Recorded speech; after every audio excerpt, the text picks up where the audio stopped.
Kerala cricket league ആരംഭിക്കാൻ പോവുകയാണ്. അതിൽ എനിക്ക് ഏറ്റവും വലിയ സന്തോഷം എന്ന് പറയുന്നത് അതിൻ്റെ ഒരു മെയിൻ ഫ്രാഞ്ചൈസി ടീമായ AES കൊല്ലം സെയിലേഴ്സിൻ്റെ ഹെഡ് കോച്ചാവാനുള്ള ഒരു കോൾ വന്നു. അത് തന്നെയാണ് എൻ്റെ ഏറ്റവും വലിയ സന്തോഷം. ഒരു കൊല്ലംകാരനെന്ന നിലയിൽ ആ ടീമിൻ്റെ ഭാഗമാകാൻ സാധിക്കുന്നതിൽ വളരെ സന്തോഷം. എസ്പെഷ്യലി അതിൻ്റെ ഫൗണ്ടർ സോവൻ സാറിനും രവിരാജ് ചേട്ടനൊക്കെ എല്ലാമാണ് ഈ ഒരു അവസരത്തിൽ നന്ദി പറയുക. കാരണം നല്ലൊരു സെറ്റ് ഓഫ് ടീമിനെ നമ്മൾ അറേഞ്ച് ചെയ്തിട്ടുണ്ട്.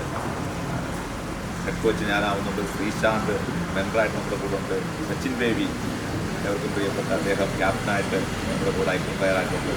സപ്പോർട്ട് സ്റ്റാഫുകളും കരുത്തരായ ആൾക്കാരുണ്ട്. അതുകൊണ്ട് തന്നെ നമുക്ക് നല്ല രീതിയിൽ കളി മുന്നോട്ട് കൊണ്ടുപോകാം എന്ന് തന്നെ പ്രതീക്ഷിക്കുന്നു. അതിൻ്റെ കൂടെ തന്നെ കേരള ക്രിക്കറ്റ് അസോസിയേഷൻ്റെ കുറിച്ച് സംസാരിച്ചാൽ മതിയാവും. ഈ ഒരു ഇനിഷ്യേറ്റീവ് പ്ലേയേഴ്സിന് വേണ്ടി ഒരു IPL മാതൃകയിൽ നമുക്ക് കേരള ക്രിക്കറ്റ് ലീഗ് വരുന്നു. അത് ഇഷ്ടംപോലെ പ്ലേയേഴ്സിനെ നെക്സ്റ്റ് ലെവലിലേക്ക് കളിക്കാൻ, പക്ഷേ IPL-ലേക്കും അതുവഴി ഇന്ത്യൻ ടീമിലേക്കും എത്തിക്കാനുള്ള വലിയ ഒരു പ്ലാറ്റ്ഫോമാണ് കേരള ക്രിക്കറ്റ് അസോസിയേഷൻ ചെയ്തിരിക്കുന്നത്. അത് തന്നെയാണ് ഏറ്റവും വലിയ സന്തോഷം. അതിൻ്റെ കൂടെ ടീമെടുത്ത എല്ലാ ഫ്രാഞ്ചൈസികളും അവർക്ക് ഒരു പാഷൻ ഉണ്ടായതുകൊണ്ട് മാത്രം എടുക്കുന്ന ടീമാണ്. അതിൽ നമ്മുടെ AES കൊല്ലം സെയിലേഴ്സ് മഹത്തായ ടീമിൻ്റെ ഭാഗമാണ് സാധിക്കുന്നത്. വലിയ സന്തോഷം. നമുക്കൊരുമിച്ച് മുന്നോട്ട് പോകാം. All the best.